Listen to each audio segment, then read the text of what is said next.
হঠাৎ করে ইউক্রেনে ব্যাপক হামলা বাড়িয়েছে রাশিয়া। এরই ধারাবাহিকতায় খার্কিভের পর এবার ওডেসায় জোরালো অভিযান চালাচ্ছে রুশ বাহিনী। রাতভর রুশ বাহিনীর তাণ্ডবে ঘুম হারাম হয়েছে স্থানীয় বাসিন্দাদের।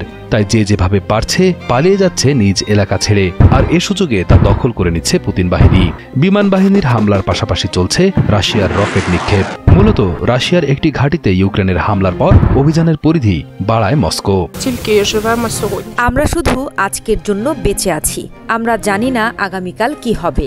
দুর্ভাগ্যবশত পরিস্থিতি এমন যে আমরা খুব বেশি সামনের জন্য পরিকল্পনা করতে পারি না, শুধুমাত্র আজকের জন্য, সর্বাধিক আগামীকালকের জন্য।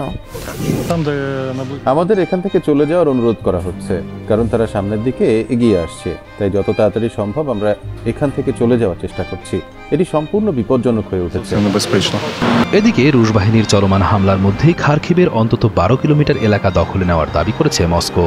এছাড়া খার্কিভের যুদ্ধক্ষেত্র পার হয়ে ইউক্রেনের অন্তত 10 কিলোমিটার ভেতরে প্রবেশ করে রুশ বাহিনী। অন্যদিকে রুশ প্রেসিডেন্টের হুঁশিয়ারি, এই লড়াইয়ের শেষ দেখে ছাড়বে রাশিয়া। সংঘাতময় পরিস্থিতির জন্য পশ্চিমাদের দায়ী করেন তিনি। আমাদের সেনারা যখন কিয়েভ ঘিরে ফেলেছিল, তখন পশ্চিমা নেতারা বলেছিলেন আমাদের সেনা সরালেই তারা আমাদের সব প্রস্তাব মেনে নেবে। কিন্তু যখনই আমরা সেনা সরিয়ে নিলাম, তখনই পশ্চিমারা সেসব শর্ত ছুঁড়ে ফেলে দিলেন। এখন আমরা এই লড়াইয়ের শেষ দেখে ছাড়ব। অন্যদিকে যুদ্ধক্ষেত্রে পিছিয়ে পড়লেও তা স্বীকার করছে না ইউক্রেনের প্রেসিডেন্ট ভলোদিমির জেলেনস্কি। তার দাবি, গড়ে তোলা হয়েছে পাল্টা প্রতিরোধ।